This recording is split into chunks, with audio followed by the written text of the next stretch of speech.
And Alfred Nqayi are two young South African chefs who have attained international culinary experience at some of the world's best schools.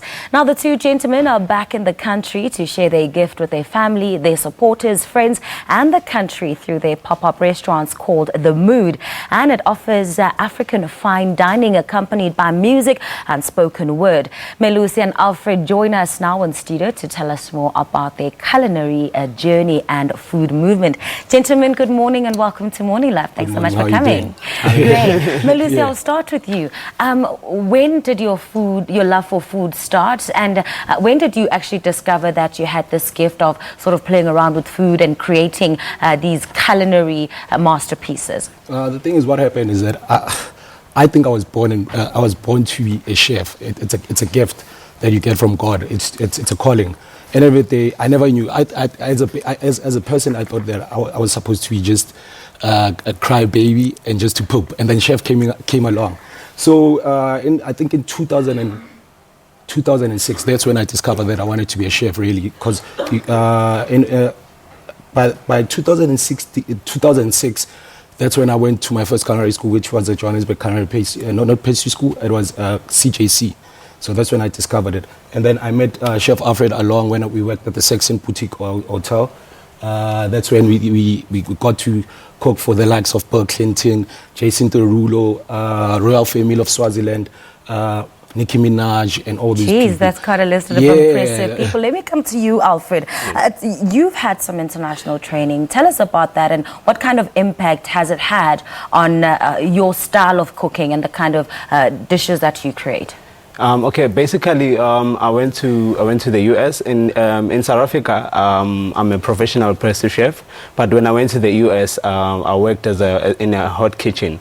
And when I came back, so the overall of my international experience is that when I was overseas, a lot of people asked me to cook my African stuff for them. So what I realized is that I've been looking for pap on the shelves, like your maize meal and, you know, all of these African products, and we don't find it. So that's why when I came back this side, because we're pretty much doing the same thing overseas and in South Indeed. Africa. Won't you guys sort of describe your culinary style? Traditional food, is that what you guys specialize in? Yeah, yes. We specialize in African cuisine, whereas as he said that as we traveled overseas, we were finding people saying, what is your culture? What are you guys cooking? And then you go into the chef, there's no pap, there's no mealy rice. There's nothing African about us. So when we came back, that's when we decided, because we were friends, when we came back, it was 3 months after me, and then we started to brainstorm and talk about we had a good discussion. That's how Mood came along. That's how Mood. All right. I see these very interesting looking dishes. Alfred, I'm going to ask you to quickly take us through both of these dishes and just explain what sort of African cuisine have you guys created here? All right. Usually I'll start with main course because before I'm going to end with the dessert. So that's a pap tart. Basically, you're looking at the pap and malamogodu dish. So as you can see there, we have a pap.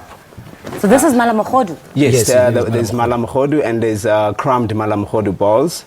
And there's also mala, like the fat, as you can see there. Deep fried fat. But what we're trying to sell here is the fine dining, you know. So that's why we're doing pop-up fine dinings. And then there's kokosepapa on that other side. Herbs, kokosepapa. Yeah. This almost looks like crackling on pork, but only you guys have done it with fat. Yeah. With the crackling with fat. And then it's kokosepapa, it's herbs we took from ipapa. So we're utilizing each and every ingredient that you get. This is fantastic. Birds of the same feather flock together. So we've got mealy meal, we've got pap. It's cooked in 3 ways, pap tart, and then it's cocoa. That's fantastic. All right, let's move on over to the dessert. The dessert, it's a chakalaka dessert. Chakalaka dessert? Yes, we thought we should add some spice to it. You know Doesn't what I mean? chakalaka belong in a braai?